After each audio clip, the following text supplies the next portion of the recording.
Hi guys, আসসালামু আলাইকুম। আশা করি সবাই ভালো আছেন। তো আজকে সবাই বাহানা নাস্তা খাবে, তো নুডলস খেতে যাচ্ছে, তাই নুডলস সিদ্ধ দিচ্ছে। আর নুডলসের সিদ্ধ দেওয়ার আগে সবসময় একটুখানি তেল দিয়ে দিবেন। 2 ফোঁটা তেল দিয়ে দিলে একটার সাথে একটা লাগে না, দেখছেন ঝরঝরা থাকে। মানে গায়ে গায়ে তেল থাকলে ওটা একটার সাথে একটা জয়েন্ট লাগে না। তো আমি সিদ্ধ করার সময় তখন একটু তেল দিয়ে দিছি, আর সাথে যে পেস্ট কেটে নিচ্ছি, তারপরে কাঁচামরিচ অনেকগুলো দিচ্ছি, একটু ঝাল ঝাল খাবে।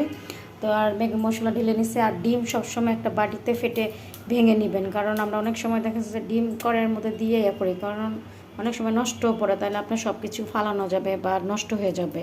তো এই কাজটা ভুলেও করবেন না, যে আমার মতন বাটিতে আগে ডিম সবসময় ভেঙে নেবেন, তারপরে রান্না করবেন। তো যাই হোক, আমি কড়াই বসে দিছি। আমি এখন এক এক করে, যেহেতু আমি আগে ডিমটা ভেজে নিব, তো ডিমটার মধ্যে পরিমাণ মতো আমি একটু লবণ দিয়ে তারপরে ডিমটা ভাজবো। দেখতে থাকেন, এই যে লবণ দিয়ে দিলাম, তারপরে লবণ দিয়ে ডিমটাকে ফেটে নিব ভালো মতো। তারপরে আমি এখানে 3টা ডিম নিয়ে নিচ্ছি। 3টা ডিম দিয়ে তারপরে যে ডিমটাকে ভালো মতন লবণ দিয়ে ফেটে নিব। তারপর এখানে তেল গরম করে দিয়ে দিচ্ছি। তো আমরা এখানে ডিম ফাটানো শেষ। তো আমি আজকে একটু বেশি দিয়েই ডিম রান্না করবো। তো আমরা এখানে একটা হলো ডেকো নুডলস আর একটা হলো লেগু নুডলস, দুটোটাই মিশিয়ে রান্না করবো। তো আমরা এখানে ডিম দিয়ে দিলাম। ডিম দেখছেন ফুটতে ফুটতে বড় হয়ে গেছে। এখানে আমার 3টা ডিম, আমি এরকম এক এক করে ভেঙে দিব।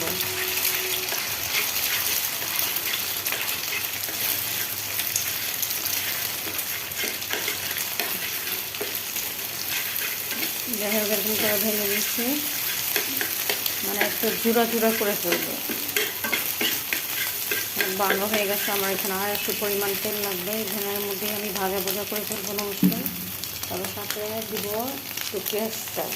আমি এভাবে রান্না করি, অনেক মনে যার যার মতো রান্না করে, আমি আমার মতো রান্না করতেছি। এটা রেসিপি না, বাট আমি কীভাবে রান্না করি সেটাই আপনাদের সাথে একটু শেয়ার করতেছি। এটা হইল বাস্তব। তো আমি যে এক এক করে এগুলা ভেজে নিব। একটু স্বাদ মতো একটু লবণ দিয়ে দিব।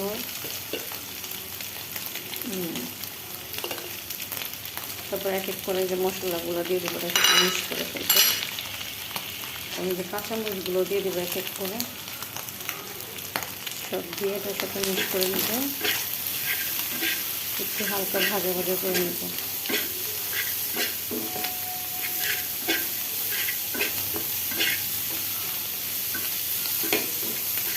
যদি আপনারা একটু কালার করতে চান বা আর একটু ঝাল ঝাল করতে চান, তখন আপনারা একটু মরিচের গুঁড়া দিতে পারেন, কারণ মরিচের গুঁড়াটা দিলে একটু কালার আসে।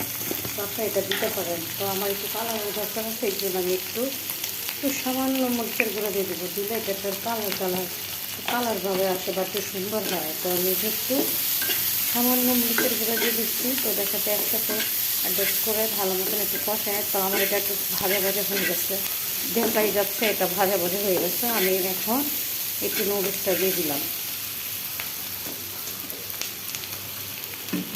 যেমন নুডলসটা দেখছেন, একটার সাথে একটা দলাপাত হয় নাই, তো যে তেল দেওয়ার কারণে দেখছেন। তো আপনারা সিদ্ধ করার আগে একটু তেল দিয়ে দিবেন। তো এই নুডলস একটার সাথে একটা লাগবে না, ঝরঝরা থাকবে। এই যে দেখছেন আমার প্রত্যেকটা নুডলস ঝরঝরা আছে, একটার সাথে একটা কিন্তু লেগে যায় না।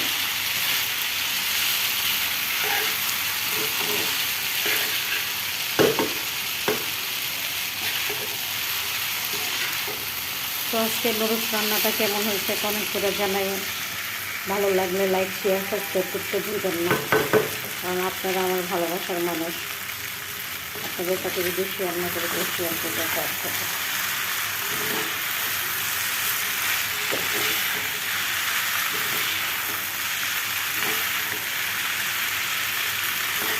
যেহেতু আমার বাসায় সবজি না, একটু গাজর দিলেও একটু কালার আসে, সুন্দর লাগে খেতে। তো আমার বাসায় কোনো সবজি ছিল না, যেহেতু আমি এভাবে রান্না করে ফেললাম, কিন্তু খেতে অনেক মজা হয়েছে জানেন। সবাই খেয়ে এত প্রশংসা করছে বলার বাইরে। তো আমি কিন্তু আপনাদের জন্য রান্না করছি, খালি ওনাদের জন্য যে রান্না করছি তাই না, আমি কিন্তু আপনাদের জন্য রান্না করছি।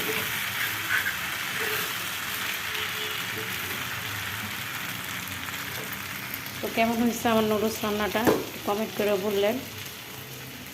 কত সুন্দর হয়েছে, আমার এইখান থেকে বোঝা যাচ্ছে। মাশাআল্লাহ, দেখছেন খুব সুন্দর হয়েছে। আর এত খাইতে এত টেস্ট হয়েছে বলার বাইরে। তো আজকে পর্যন্ত শেষ করলাম। ভালো থাকবেন। Bye bye, tata.